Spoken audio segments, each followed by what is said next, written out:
¿Qué tal? Bienvenidos. El día de hoy contamos con la presencia de la psicóloga Sandra Molano desde Colombia. Bienvenida, Sandra. Buenas tardes, doctor Edward, y muchísimas gracias por la invitación. ¿Cómo fue que usted comenzó a interesarse por la carrera de psicología? Desde muy pequeña pues tuve como cierto interés, me llamaba la atención, pero más en el sentido de tratar de entender qué significaban los gestos que hacían las personas. Pero pues en su momento yo lo descarté porque yo era muy tímida, dije no, un psicólogo tímido, pues no. Pero me seguía llamando la atención. Había un programa de televisión que mostraba, era de comisaría familia, mentira, que veía acá dentro del sistema judicial y pues ahí actuaba un psicólogo, veía el rol de psicólogo que iba a la casa y rescataba. Entonces me parecía muy interesante. Okay. Ya después al terminar, o ya en 11 terminando el bachillerato, lo que llamamos acá, y queremos decidir qué estudiar. Entonces estaba mirando opciones y quería algo que me exigiera saber de diversos temas y tener que actualizar. Entonces ahí me llamó mucho más la atención la psicología porque necesitas saber tanto de biología y matemáticas. Igual seguía con la duda, pero yo dije, bueno, lo importante es presentarme, presenté a la Universidad Nacional de Colombia, que es la universidad pública más grande de nuestro país, es muy difícil pasar. Y dije, bueno, pues intentémoslo, presentémoslo, lo importante es asegurar el cupo y si no paso, pues me cambio, o no me gusta la carrera, más bien me cambio a otra. Gracias a Dios pasé, lo logré, nos presentamos en ese momento 2.650 personas, pasamos 49 y ya la carrera me gustó. Obviamente hubo momentos de duda porque teníamos oportunidad de materias de otras carreras, de literatura, de medicina, y entonces hubo momentos de duda, pero pues seguí con la psicología y ya me gradué hace 19 años. ¿Cómo es allá cuando uno toma la decisión de estudiar psicología? Porque a veces acá, como que por desconocimiento tal vez, como que a los jóvenes los intentan quizás llevar para otras carreras, ¿no? ¿Cómo es allá? Hay de todo, hay quienes apoyan la carrera.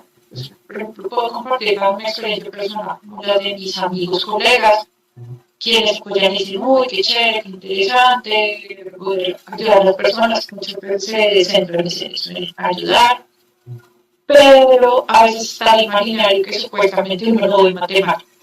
Entonces la subvaloran un poco. Recuerdo una compañera que era muy buena en matemática, ella finalmente hizo su doctorado en psicometría, pero en su momento yo le decía, es un desperdicio que tú la estudies, porque tú deberías estudiar una ingeniería. O a veces también puede haber un poco de tergiversación y de la que está supeditada a la medicina. Sin embargo, también hay, o bueno, también hay algunos que piensan, es que es solamente una carrera, que uno es una persona que se sienta a escuchar, no tiene ningún tipo de preparación, entonces puede haber un poco de subvaloración. Pero en algunos otros se piensan, pero en otros sí tienen un respeto y se valora la labor del psicólogo y bueno, pues sí, estudiar carrera.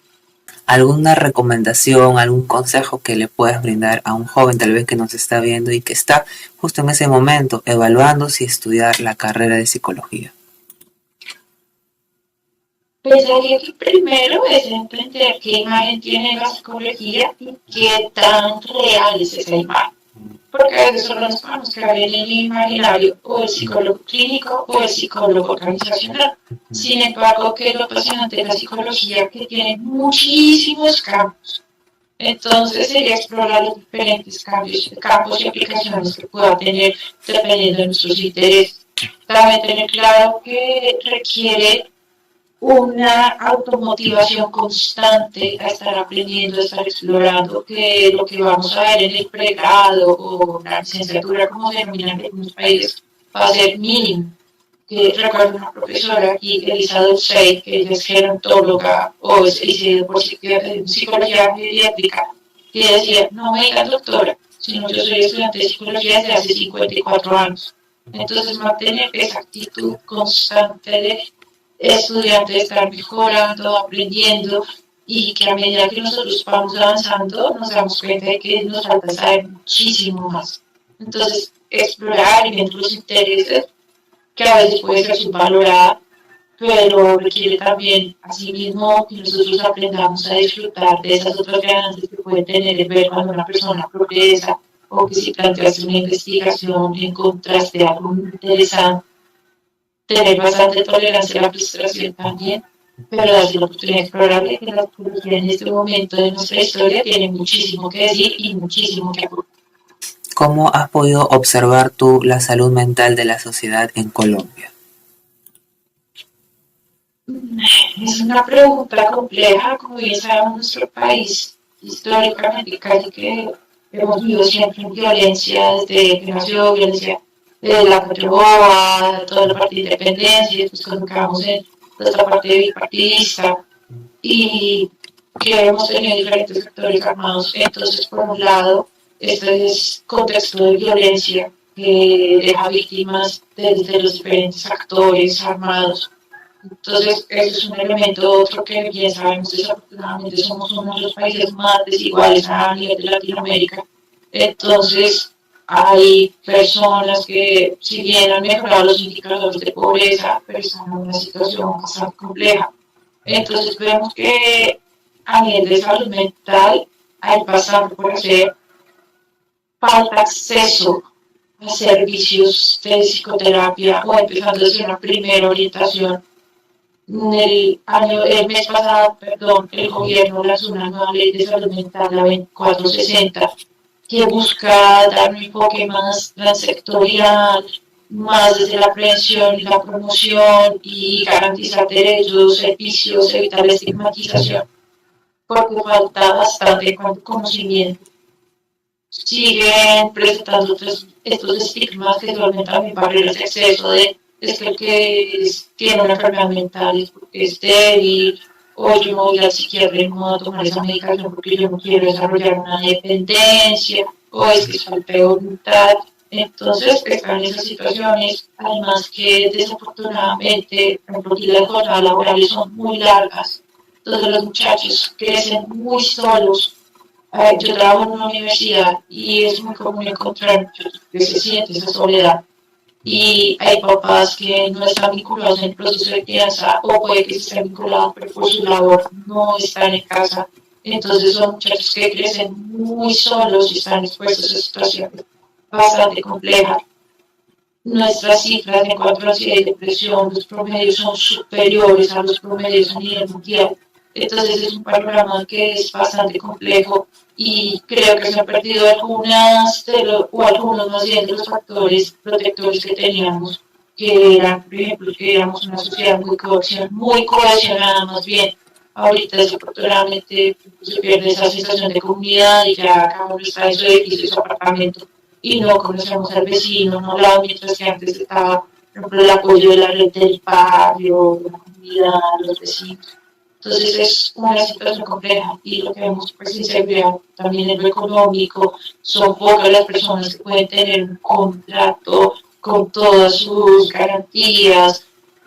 Entonces son diversos elementos que hacen que sea bastante complejo en algunos momentos del panorama. En medio de todo esto, ¿cuál consideras que es el principal reto que tienen los psicólogos? Es difícil elegir un solo reto, pero creo que podrían darse en uno, tratar de generar alguna estrategia que facilite el acceso a los servicios, empezando desde la psicoeducación y todo lo que hablamos nosotros desde prevención primaria y secundaria, y ya la parte de tratamiento. Segundo, también darnos un lugar, porque ¿qué pasa? Desafortunadamente puede que también por esa necesidad de vender, entonces se está dando a descaer como en algunas prácticas casi pseudocientíficas y eso pierde, por ejemplo, ante otras ciencias el rigor científico y la posición como ciencia. O se está dejando espacio para que justamente si nosotros como psicólogos no estamos respondiendo a las necesidades de la persona, pues van a buscar respuestas en otros lados y allí es donde puede surgir esta parte desde las pseudociencias.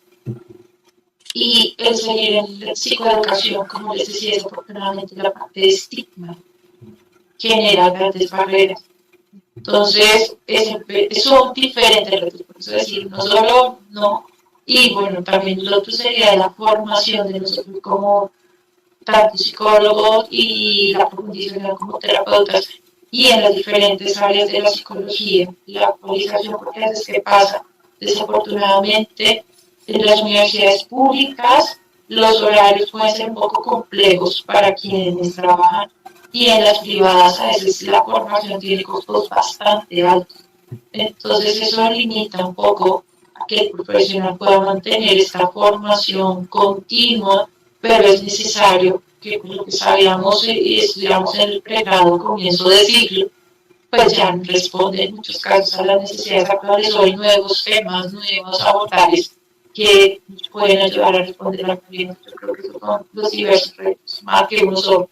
Y me gustaría también que nos puedas contar un poquito de los grados, quizás de la malla curricular. Bueno, depende de cada universidad. Obviamente, pues hay también un cambio cuando yo me gradué a el mismo programa que se está viendo en mi universidad. Por ejemplo, nosotros teníamos formación básica en psicoanálisis, en análisis experimental del comportamiento, que allí pues ustedes conocen a Rubén Ardila, que él pues, era el máximo exponente del conductismo aquí en Colombia, fue docente mío, y está toda la parte de la escuela de psicología cognitiva. Entonces teníamos esos tres de base y a medida que nos avanzando la carrera, se enfatizaba mucho en ver los diferentes procesos, memoria, atención, lenguaje, percepción y procesos psicológicos sociales. Entonces, conducta delictiva y ley, desarrollo moral. Entonces la idea es que vamos teniendo un núcleo básico de formación y que también incluye la parte de investigación, la psicometría, y posteriormente ya se empieza a dar la formación en las áreas profesionales.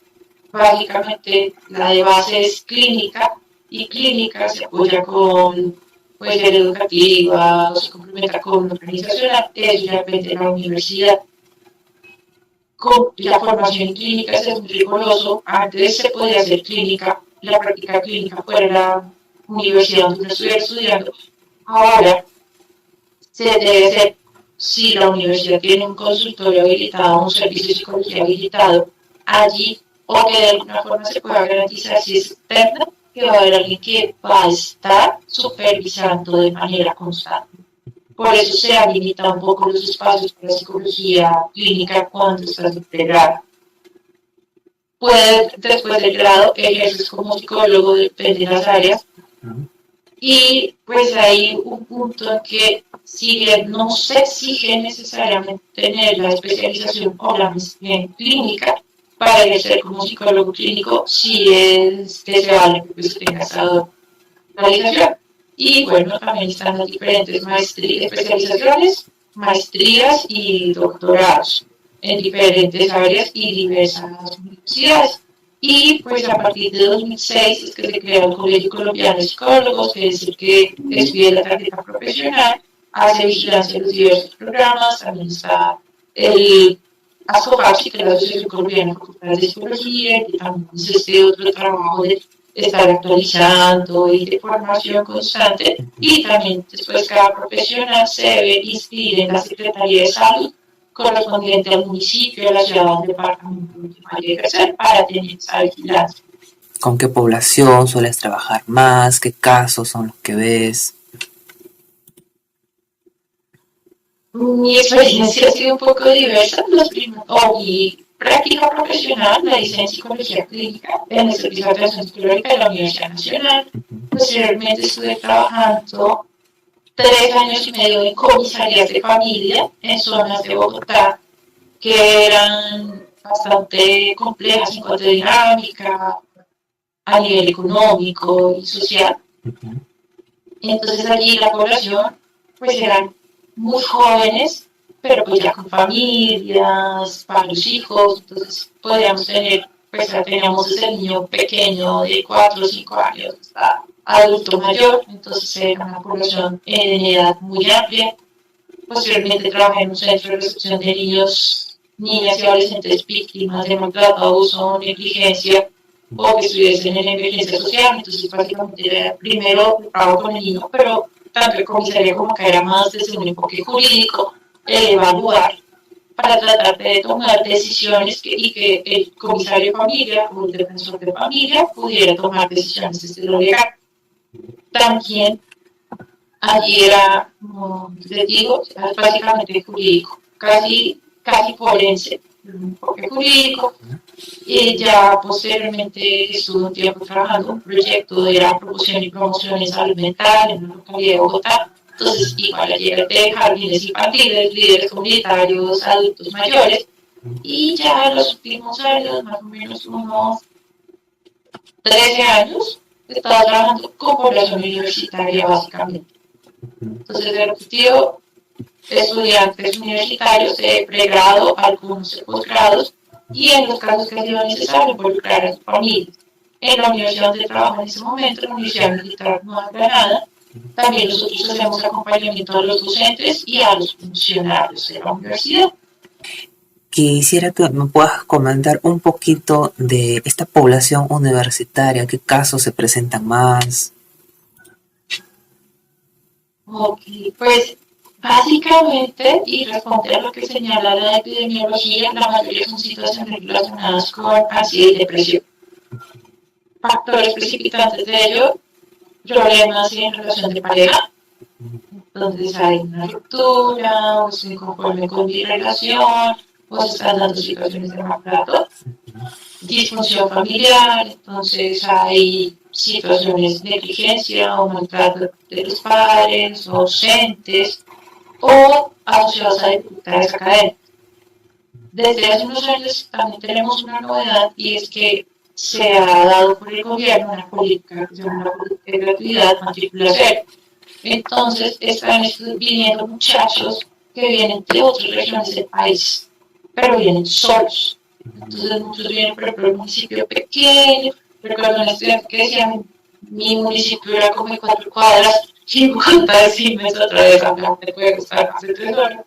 Entonces, vemos allí estos procesos de adaptación. No siempre es decir un trastorno adaptativo, no, pero es apoyarlos dentro de ese mismo proceso de adaptación, a lo que es tanto esa transición del colegio a la universidad, como el mismo adaptarse a un nuevo entorno, vivir solo, porque allí también empiezan a verse otras situaciones que afectan, como por ejemplo el déficit en habilidades sociales, desde las más básicas hasta ya más altas como asertividad, o situaciones en que los muchachos tienen doble rol, entonces estudian, trabajan, y pues ya los de nivel de posgrado que presentan situaciones, algunos ya casados, con familia, entonces son estudiante, profesional, empleado, pero también es padre de familia, esposo o con pareja. Entonces son básicamente estas situaciones, algunos que hemos encontrado también que ser ciertos indicadores, perdón, que pueden señalar algunos rasgos de personalidad casi llegando a niveles de trastorno. Hemos tenido un aumento en lo que vemos de muchachos que pueden presentar rasgos límites de personalidad. Y pues obviamente ya dependiendo de cada tipo de rasgos o de trastornos, pues las situaciones relacionadas. Bien, Sandra, y para ir pasando al tramo final de esta entrevista, me gustaría que nos puedas comentar el hecho de ser psicóloga, ¿qué te ha dado como persona a ti? Ha dado mucha, por un lado, gratificación, en el sentido que creo que algo que es muy valioso es el poder ver el progreso de las personas. Aquí en nuestro país, que pasa desafortunadamente, como les decía, el acceso a psicoterapia o un acompañamiento por los seguros, nosotros aquí hablamos de la EPS, que es la entidad promotora de salud, y que está la EPS, que es la institución que establece servicios en salud, es muy difícil. Entonces, por ejemplo, son consultas de 20 minutos cada 2 meses y cada mes toca con un psicólogo distinto. Pero era acá en la universidad, específicamente en ese momento que es donde me encuentro, ver la evolución de los muchachos. Muchos dicen, porque uno lo remite a la EPS, pero dicen, no, ya no me gustó, porque no me escucharon, no fue a la carrera. Pero aquí me gusta el servicio y ver cómo van evolucionando, cómo van teniendo esa adherencia a las sesiones, si vemos que hacemos aquí psicoterapia sin ese acompañamiento, pero van evolucionando. y ver los que ya cuando el día del grado le escribieron, me dice, gracias, ya me gradué, estoy empezando a trabajar o me casé, entonces es muy bonito poder acompañar esa evolución, viendo cuando llegaron en ese estado ese día en crisis muchos y ver cómo han superado y han adquirido herramientas es muy bonito en esa parte de la y en lo personal, pues todo lo que uno aprende desde lo cognitivo, desde lo intelectual, es fascinante porque lo está recalcando todos los días, la creatividad, el estar formándose, que encuentras respuesta a una pregunta, pero te surgen 10 y miras X artículo y dices, oh, qué chévere, y este querer se formar es muy interesante. Y también, pues, como persona, lo que uno mismo, no es que uno se autoterapie como algunos pueden decir coloquialmente, o que eso pero también esas cosas que tú aplicas a tu vida y ver cómo a veces uno, sin darse cuenta, o se trata de forma muy pura, puede ser muy autoexigente, y pero es como, oiga, nosotros recuerdo, tuve la oportunidad de estar en mayo en el Congreso Latinoamericano de la Psicología de la Salud de ALAPSA justamente en Lima, y fue una experiencia muy bonita en la Pontificia Universidad Católica de Perú y se hizo mucho énfasis en el autocuidado de nosotros, porque muchas veces pensamos en el consultante o en el paciente, pero nos estamos descuidando a nosotros mismos. Y recuerdo en una de las charlas, la ponente decía, nosotros enseñamos a cuidar, pero no nos estamos cuidando. Entonces, es aprender también como profesional a poner el límite, cuidarme, que si yo quiero hacer mi trabajo, primero tengo la tarea de cuidarme a mí para poder atender bien a las personas como se merecen y llevarlo a la vida. Entonces, creo que son, o sea, son muchísimos, pero trato de sintetizar esos, esos aprendizajes básicos. Bien, Sandra, por ahí tal vez nos puedas dejar con una frase que nos invite a la reflexión.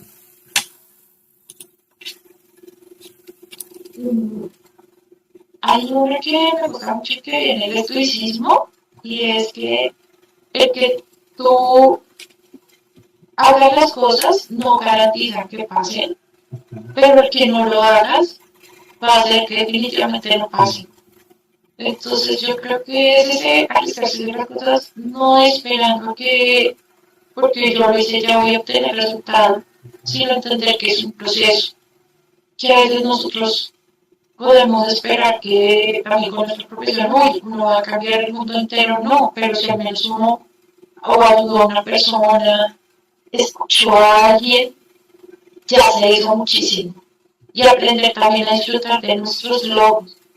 Y puede que nunca, porque después de hacer una labor poco desagradecida, pero aprender también a destacar eso positivo que hicimos y que también tenemos derecho a ese cuidarnos y el intentarlo, o sea, intentar las cosas si no tiene proyecto de intentarlo, puede que no resulte, pero al menos lo intentamos. Colega, muchas gracias por habernos acompañado en esta ocasión. A usted, Toledo, muchísimas gracias por el espacio y la oportunidad de compartir con usted.